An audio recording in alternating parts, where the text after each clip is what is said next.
If you're playing iron and driver shots exactly the same, you're going about it all wrong. I'm going to show you today where you've got to put your focus, and it ain't the golf ball. Now we're going to be looking at one key factor here, the angle of attack. With driver, we're going to train this upwards hit to make you longer, and with irons, we're going to help you hit down to make your strike purer. The hoop is out, and it's quite funny actually. One of the guys playing here today in Mottram Hall said, the hoop's out, and it well and truly is, because this is the easiest way to think about your angle of attack. Now, if you look at this here, if the bottom of our arc was ahead of this golf ball, that means our driver will be smashing it down. Now think about this logically. If you've got a low lofted club and you have it smashing down into the ground, that isn't going to fly very far, is it? What we've got to do is get it to train just like this. And I told you in the thumbnail, do not look at the golf ball. So what I want you to do, and this is something you can do on the range and on the course, I want you to grab another tee peg, okay? Now bear in mind, on the golf course you can't actually put a tee peg in, but you could have a mark on the ground as your focus. I want you to address your golf ball and just put your club head down, okay? And then just behind the club head, but listen to what I'm about to say here, and slightly inside, I want you to place a tee peg all the way in the ground.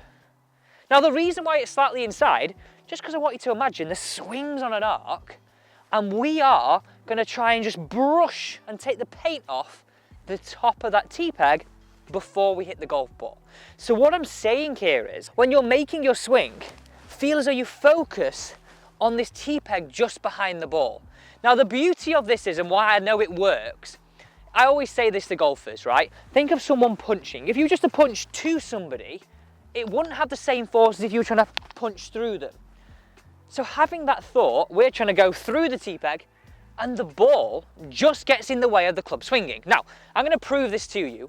I've got my launch monitor down here just to show you that this is going to help me hit up. So here we go.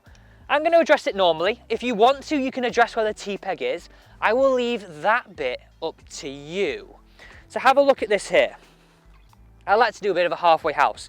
Again, I'm just trying to focus on taking the top of that tee peg off. Whoa, look at the launch on that.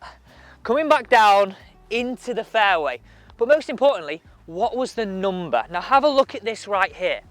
This is what I'm on about. You can see this says 2 degrees on the up. So go back to our hoop, that's us working low to high into the hoop. And that's going to give you a much better yardage. Okay, let's now show you how to do it with an iron. And we're looking to have this down. I mean, look at that, 271. Just making that slight change, you'll be getting somewhere close to that. Now we'd all enjoy some distance like that, wouldn't we? Onto an iron now, and I want you to get that crunch strike, but I want you to understand this first off. So if we have a look at our hoop, and this just represents where our club is going to contact the ground. So if it contacts the ground way before, that would be sort of catching thin, and you can sort of see here how that bottom groove would catch half of the golf ball, and on a worst case scenario, you're going to catch it fat. Whereas what we're going to really get you into here is, look, club traveling high to low into that hit. And all you have to do, and I promise you this, is change your focus.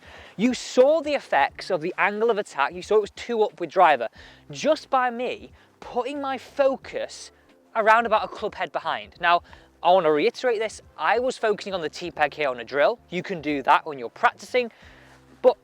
You could just pick a little mark out on the ground. Be selective where you tee it up to aid you to have a little bit of a mark behind.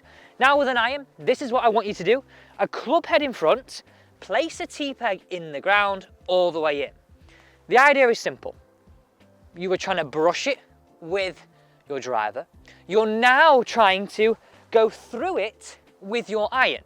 Now a word of caution with this, you want to hit down more with your shorter irons and less with your longer irons. So the measurement that I would use is round about a club head away from the golf ball with the T-peg for sort of 7 iron, 8 iron, 9 iron. And I would go half a club head away for clubs that are 6 iron, 5 iron, and if you're strong enough, carrying a 4 iron. Now, watch this strike away. This is where you're gonna go, Alex, why did I not do this sooner? Why did I not do this sooner?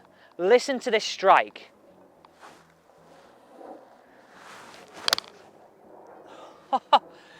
I really got that sensation there that I was striking through that golf ball into that T-peg. I was focusing on that.